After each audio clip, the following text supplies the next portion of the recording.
Nous souhaitons à tous et à toutes une cordiale bienvenue à notre étude du trimestre qui s'intitule « La bénédiction des justes », quelque chose que l'on a tous envie d'avoir. Je suis pour étudier cette leçon avec le pasteur André Villers. Bienvenue André. Bonjour. Et le pasteur Ralph Sichern. Merci Ralph d'être là. Bonjour. Et nous voulons placer sous la présence du Seigneur ce temps de partage et d'étude avec la prière de Ralph.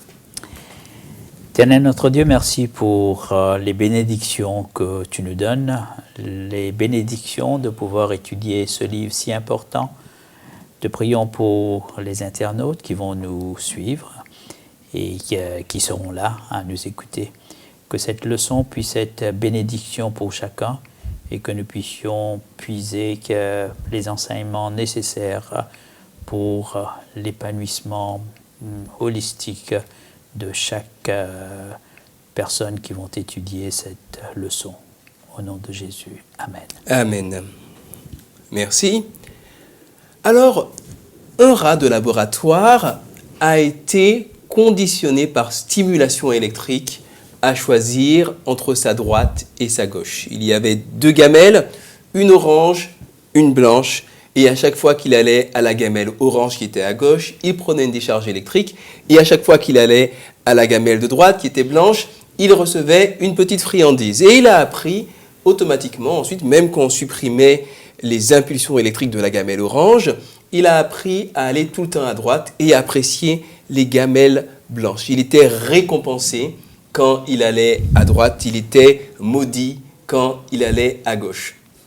Est-ce que vous voyez où je veux en venir? Est-ce qu'un chrétien est comme un rat de laboratoire à qui on promet des bénédictions s'il prend le chemin qui a été tracé et prévu pour lui? Alors pour pouvoir entamer cette étude ensemble, je vous propose d'ouvrir vos Bibles dans le livre des Proverbes au chapitre 10.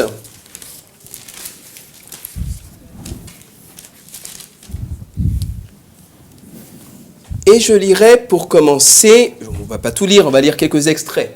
Je voudrais lire simplement pour commencer les versets 1 à 3. Un fils sage fait la joie d'un père et un fils stupide le chagrin de sa mère. Les trésors des méchants ne profitent pas, c'est la justice qui délivre de la mort. Le Seigneur ne laisse pas le juste souffrir de la faim, il repousse l'avidité des méchants. Alors, je voudrais insister un petit peu sur ce dernier verset, notamment en le mettant en parallèle avec Proverbe 13, verset 21, qui dit, en des termes très explicites, « Le malheur poursuit les pécheurs et le bonheur récompense les justes. » Alors, cher pasteur, je voudrais vous demander si, quand on contemple la réalité, ces versets s'appliquent tels quels, littéralement. Est-ce que tous les justes sont heureux et protégés de tout mal, ou est-ce que c'est différent? C'est vrai que dans le principe, théoriquement, celui qui fait le bien doit se trouver bien. Il reçoit le bien. Mais la société humaine est faite de telle manière que la Bible dit aussi que parfois le juste souffre, que le juste est puni injustement. Donc, je crois que le texte ici n'est pas quelque chose de concret. Enfin, je me comprends quand je dis cela, peut-être que vous ne me comprenez pas. Salomon est en train d'expliquer un principe de fonctionnement. Il ne veut pas dire que dans tous les détails, ça marche. Dans toutes les circonstances, dans toutes les circonstances, toutes les situations. C'est un principe de fonctionnement. Au final, oui, il y aura la bénédiction totale, puisque la Bible parle d'un châtiment pour les méchants, comme on dit, et de la vie éternelle et de bonheur pour les sauver. Et je crois que c'est dans ce sens-là plus qu'il faut voir le texte, personnellement. Mais c'est vrai qu'il y a des gens qui, en marchant avec Dieu, malgré les difficultés, parce qu'ils ont quand même des difficultés, la société est comme ça, qui malgré cela peuvent dire qu'ils sont bénis.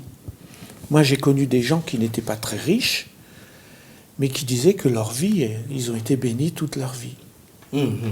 Et c'est pas parce qu'ils n'étaient pas riches, mais parce ils vivaient quelque chose. Il y avait une intensité dans leurs relations, dans leur vie de famille, une qualité de vie qu'ils sentaient la bénédiction de Dieu. Donc je retiens essentiellement donc, ces deux dimensions. Un, la qualité de la bénédiction, quelle est la nature de la bénédiction, ce qui peut fausser notre compréhension de tel verset.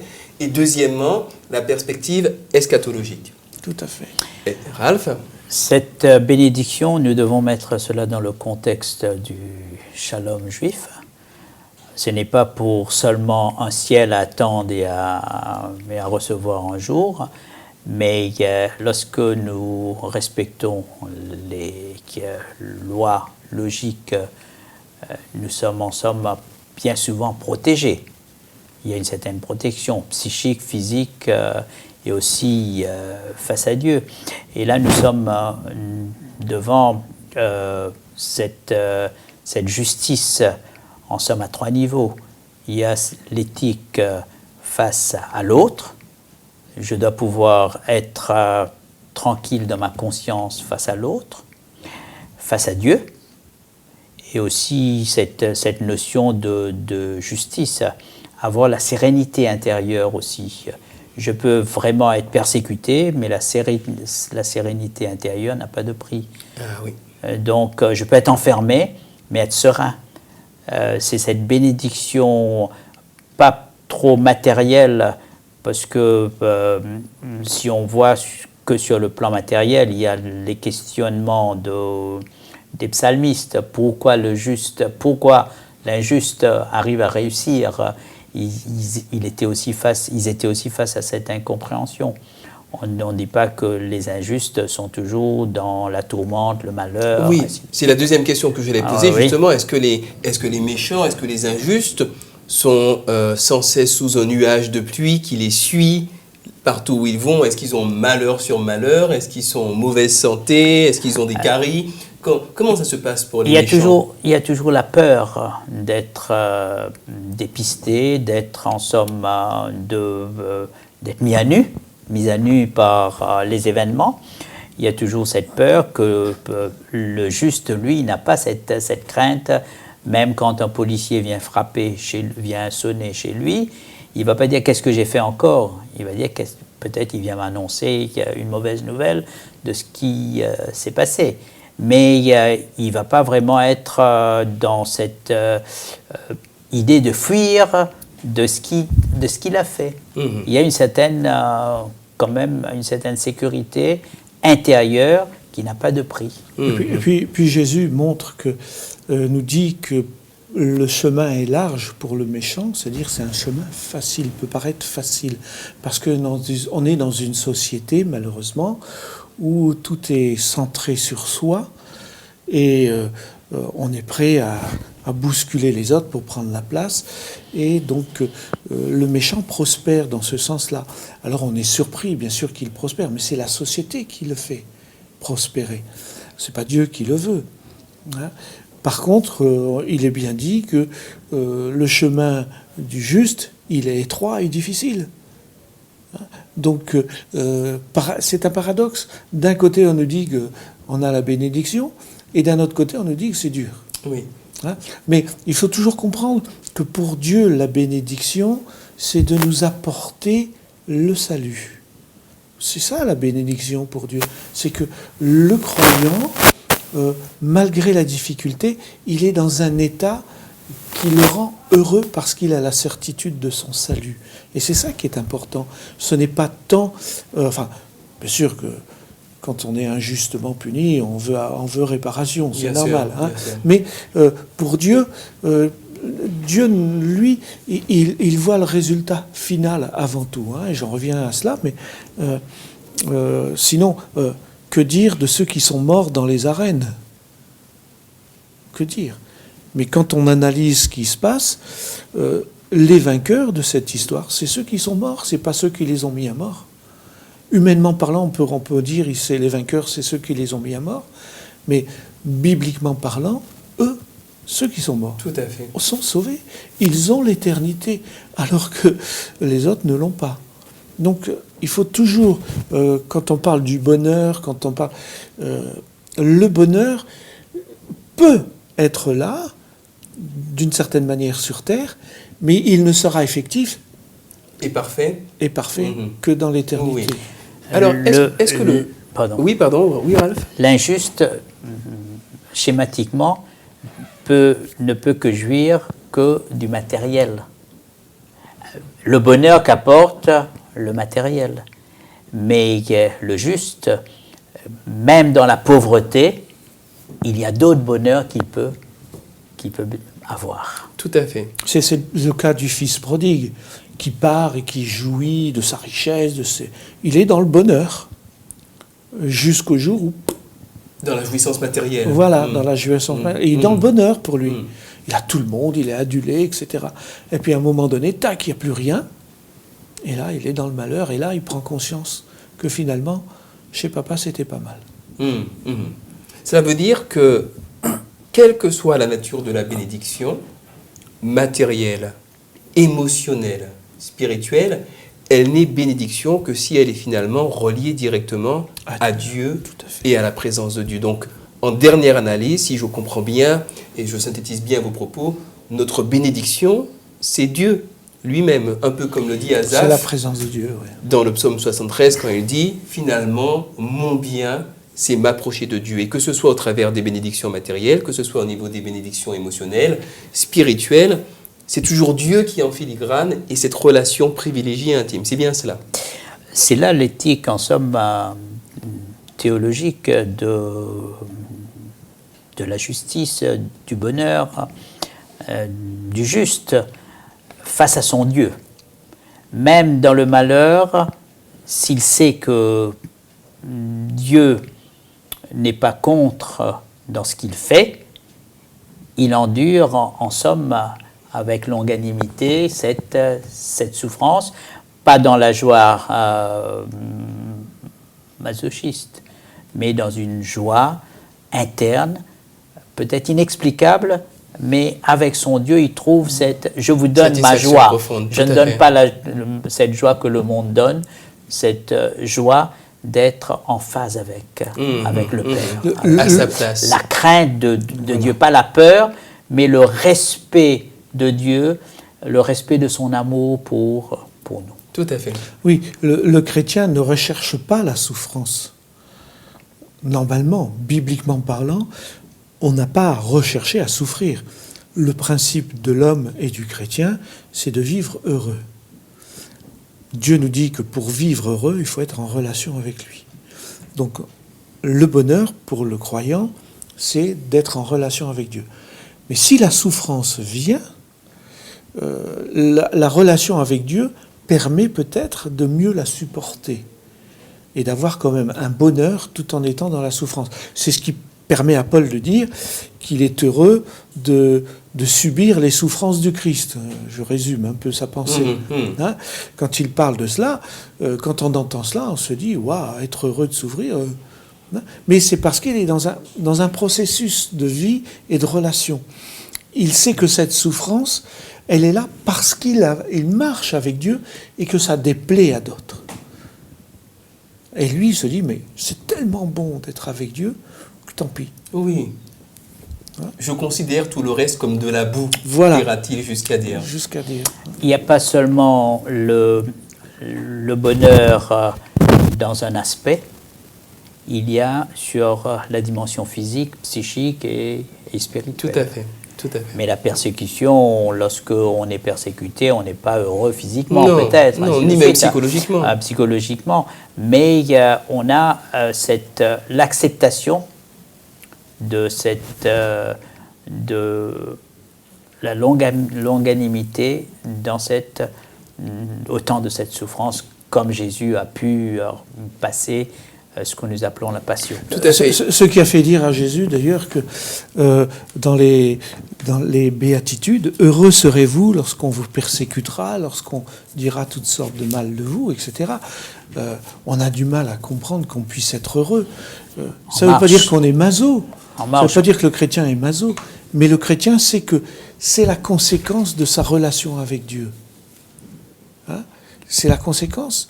Parce que être avec Dieu, c'est avoir une forme de vie, des principes de vie, une philosophie de vie qui dérange. Sa première Dans un monde de ténèbres, la lumière Ouais, gêne. tout à Sa fait. première préoccupation, c'est de ne pas décevoir ce Dieu qu'il aime, qui a fait grâce, qui a tout donné. Donc c'est ça la crainte, de ne pas, en somme, bafouer l'amour de Dieu. Tout à fait. Il y a un passage biblique qui illustre bien ces propos, se trouve dans Hébreux 11.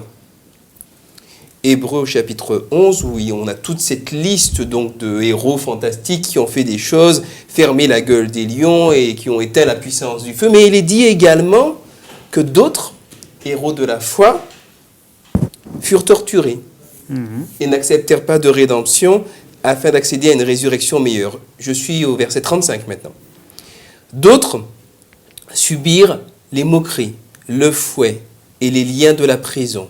Ils furent lapidés, sciés, tués par l'épée. Ils menèrent une vie errante, vêtue de peau de mouton et de peau de chèvre, manquant de tout, opprimés, maltraités, eux dont le monde n'était pas digne. Il nous est dit de ceux-là qu'ils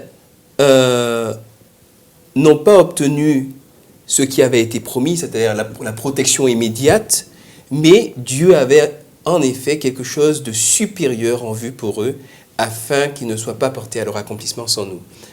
Donc on voit bien effectivement ce double palier de bénédiction, la bénédiction immédiate, mais la bénédiction également de notre niveau qui, même au sein de la persécution, nous relie à Dieu, qui est, en dernière analyse, notre bénédiction. Ce que Paul a aussi dit, il a été frappé, maltraité, et ainsi de suite, mais il a dit « Rien ne me séparera de l'amour de Jésus ». C'est ce qui rend heureux Paul, c'est l'amour de son Sauveur pour lui et son amour pour son Sauveur. Très bien, un thème récurrent dans le livre des Proverbes, et je vais maintenant dans le livre des Proverbes au chapitre 11, c'est le mensonge. Je vais donc prendre 11 verset 1 et je lirai « La balance fausse est une abomination ». Excusez-moi, « La balance fausse est une abomination pour le Seigneur et le poids exact à sa faveur. » Alors je voudrais vous demander, cher pasteur, quelle est la balance fausse dans laquelle nous pouvons évaluer, voire même juger, parce que parfois nous nous octroyons le droit de juger, les uns et les autres. Et qu'est-ce qui nous amène à avoir une balance qui soit fausse ou faussée? Alors, dans notre regard vis-à-vis des autres, la psychologie moderne l'a même dit, nous avons tendance à nous projeter sur l'autre. Donc déjà, nous faussons déjà le jugement que l'on a à l'autre, parce qu'on regarde l'autre au travers de ce que nous sommes. Or, nous le savons très bien, nous ne sommes pas parfaits. Donc notre jugement sera automatiquement imparfait. Donc le voleur qui te voit en présence de la tablette de quelqu'un d'autre va imaginer que dès que tu seras seul, tu vas la voler. Voilà. Parce qu'il analyse ton comportement présumé Exactement. au travers de ses propres motivations. C'est bien cela. C'est souvent comme cela. C'est souvent comme cela. Ouais. Tout à fait. Donc ça, c'est un filtre, malheureusement, qui nous empêche d'avoir une bonne évaluation de l'autre. Le Seigneur, lui, nous apprend à regarder l'autre comme un enfant de Dieu, comme une créature de Dieu, et de la percevoir, si elle fait quelque chose de mal, comme quelqu'un de manipulé par le mal. Donc déjà, le regard est différent.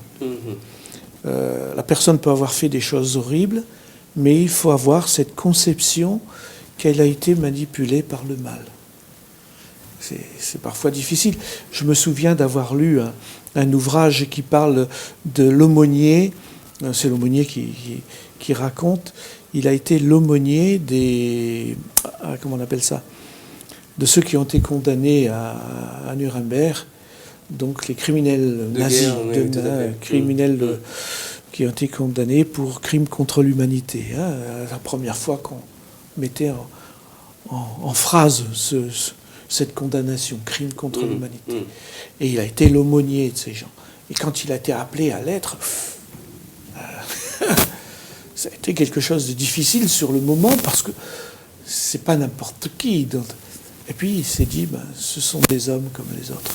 Donc des hommes qui ont fait le mal, c'est certain, mais qui l'ont fait parce que le mal les a manipulés. Un peu ça, ce qu'il raconte. Hein. Et puis il a essayé de leur apporter la paix du Christ. Ça donne à réfléchir. Hein. Ça donne à réfléchir. Ça donne à réfléchir. Hein. Donc le regard qu'on a, ça doit être le regard de Dieu. Et souvent, on a notre filtre à nous, qui nous vient de l'éducation, de la culture, Est-ce qu'il me ressemble, etc. est-ce qu'il ne me ressemble pas? Voilà. Oui, tout à fait. Il y a tous des critères qui font que automatiquement, il sera bon ou mauvais. Alors que Dieu nous dit non, on est tous mauvais parce qu'on est tous contaminés par le péché, tous manipulés par le mal. Mais chacun peut être bon, chacun peut être pur, chacun peut être purifié. C'est ça qu'il faut voir en l'autre ce qu'il pourrait être. C'est comme ça que Dieu nous voit. Oui. Ici, il est parlé d'intégrité et de perversité. Nous devons faire la différence aussi. Est-ce que lorsque le mensonge pas frôle, mais est en plein dans la perversité pour expolier l'autre, et puis le mensonge est condamnable, mais il est difficile pour nous d'entendre qu'on peut être malement honnête parfois. Honnête en frôlant vraiment la malhonnêteté. Ça, c'est aux yeux de Dieu. Parce qu'aux yeux de l'homme, on dit il ne faut pas porter de faux témoignages. C'est clair. Est-ce que tu peux donner un petit exemple de la manière dont on pourrait être honnête en frôlant la malhonnêteté? Je ne veux pas être piégé, mais lorsque je dois sauver une vie, sachant que Dieu a donné la loi pour sauver la vie, non pas pour sauver la loi. Ça peut être choquant, mais que nous tous, nous puissions réfléchir là-dessus. Rappelons-nous de la femme adultère qu'on amène à Jésus. Elle devait être mise à mort. Hein, selon la loi. Selon la loi. Et Jésus dit que celui d'entre vous qui n'a jamais péché. Donc, on a souvent une lecture très carrée du texte. On oublie que la notion de mensonge dans la Bible, c'est quelque chose, tu ne commettras pas, on traduit souvent, tu ne commettras pas de faux témoignage contre ton prochain. C'est contre quelqu'un. C'est dire ou faire du mal contre quelqu'un, ou faire quelque chose qui va être contre l'autre, pour le tromper, pour le spolier, pour tout ce qu'on veut. Donc, le mensonge, on a l'impression souvent, je vais peut-être choquer en disant ça, que si je ne dis pas quelque chose de vrai, c'est un mensonge.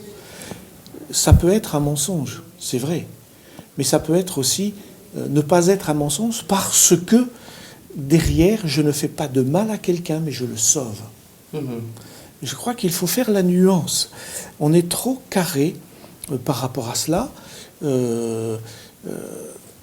C'est vrai qu'il faut être très prudent parce qu'on peut vite dévier et puis se dire, bon, ben, c'est pas grave, je peux me permettre de dire ceci, cela. Est-ce que dans mes propos, j'honore Dieu, qui est le prince de la vie, qui est amour, qui aime ses enfants? Est-ce que je l'honore en disant quelque chose qui va porter atteinte à la sécurité, à la vie de quelqu'un? Oui, d'autant plus que Dieu lui-même, qui connaît notre réalité point par point de manière tout à fait exhaustive, plutôt que de se contenter de la dire telle qu'elle, fait sur nous des promesses. C'est-à-dire qu'il va au-delà de ce qui est simplement factuel pour aller vers les promesses qu'il nous fait, à savoir, vous êtes pécheurs, ça c'est le fait, vous êtes morts sans moi, ça c'est le fait, mais en moi, et là est la promesse, vous deviendrez des sources de vie, vous deviendrez des lumières dans les ténèbres, vous deviendrez mes enfants. Donc, oui, il convient de ne pas, donc, si je comprends bien, se contenter de lire la loi au premier degré, mais d'essayer de comprendre systématiquement que l'observance de la loi est systématiquement orientée vers le bien profond que je fais à mon prochain. Quand Jésus explique la loi dans le sermon sur la montagne, il dit, vous avez entendu dire, mais moi je vous dis, il va beaucoup plus loin dans la formulation du texte. Et donc ça doit nous faire comprendre que ce ne sont pas que simplement quelques mots, il faut aller beaucoup plus loin.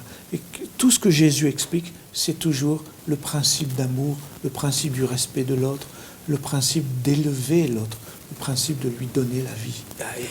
Tout à fait. C'est un niveau d'exigence beaucoup plus élevé que de simplement respecter la lettre de la loi. Tout à fait. Oui, Ralph? Nous parlons souvent du Messie caché.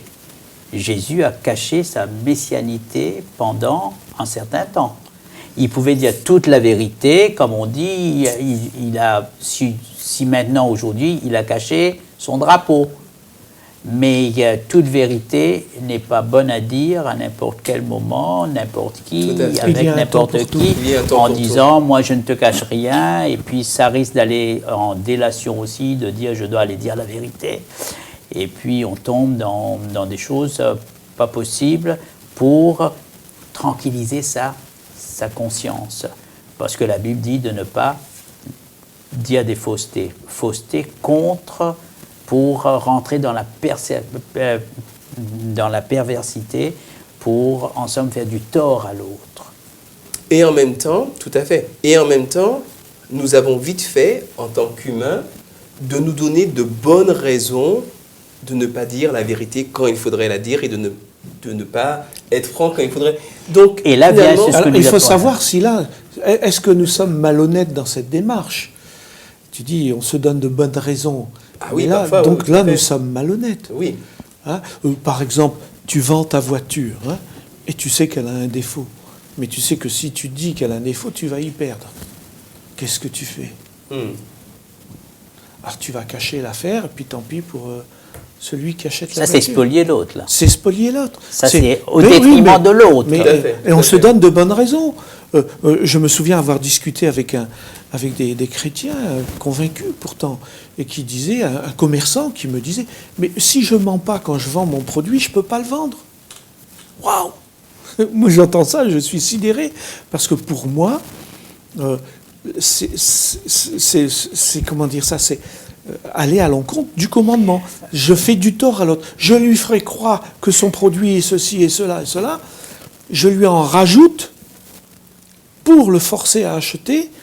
La personne me fait confiance, elle achète, et après elle se rend compte. Et je la spolie. Abus de confiance. Nous ne voulons pas donner l'impression ici que nous banalisons le mensonge. Pas du tout. Le moins s'en faut. Le mensonge est condamnable, mais il ne faut pas se tromper d'interprétation pour mettre la vie de quelqu'un en danger, pour tranquilliser ma conscience face à ce verset qui me dit qu'il faut dire toute la vérité. Même si c'est pour sa mort, tu sais qu'on va le sortir et le fusiller dehors, en tant que chrétien, tu dois dévoiler pour ta conscience. Là, nous devons réfléchir là-dessus. Et prier. Réfléchir et prier, parce que dans un cas comme dans l'autre, on peut se tromper. Mais le mensonge, il est impardonnable pour un chrétien de mentir quand il est question de faire du tort à l'autre. C'est un mensonge si on vient me dire à moi, parce que je sais qu'il y a une menace de mort sur ma tête, es-tu chrétien? Et je dis non, je mens. Oui, et c'est un mensonge qui est malhonnête. C'est malhonnête, je mens. Bon, je peux comprendre que face à la crainte de la mort, etc., on puisse dire, ben non, je ne suis pas. Mais dans la Bible, alors là, c'est un parjure, c'est tout ce qu'on veut. Hein. Par contre, quand ça concerne l'autre, je le dénonce. Oui. J'imagine 30 skinheads qui courent après un petit noir, et André, qui est dans la rue, on lui demande « Est-ce que tu as vu un petit noir ?» Il dit « Oui, oui, il est caché juste derrière. » Mais c'est de dire ça pour moi. Merci André. Hein? Non mais ça c'est de la dénonciation. Je fais du tort à l'autre. Et si tu sais pertinemment qu'il va se faire tuer dans les massacrer injustement... Je n'ai pas à guider le méchant dans sa tuerie. Alors c'est très intéressant. Cela veut dire, si je comprends bien vos propos, qu'il y a des moments où des principes rentrent quelque part en conflit et qu'il faut, dans certains cas, favoriser le principe supérieur. Par exemple, tu ne tueras point, qui s'impose à tout le reste. C'est un exemple. Mais évidemment, cela, si on le garde simplement sous la supervision de notre propre logique, on peut très vite dériver. D'où l'importance de rechercher la sagesse, effectivement, auprès du Seigneur qui saura nous guider situation par Il situation. faut toujours puis être très prudent. Hein. Toujours Et très puis, prudent. l'intégrité au point de vue impartialité. Ça, c'est difficile. Parce que quand c'est un ami, on traite autrement sa balance.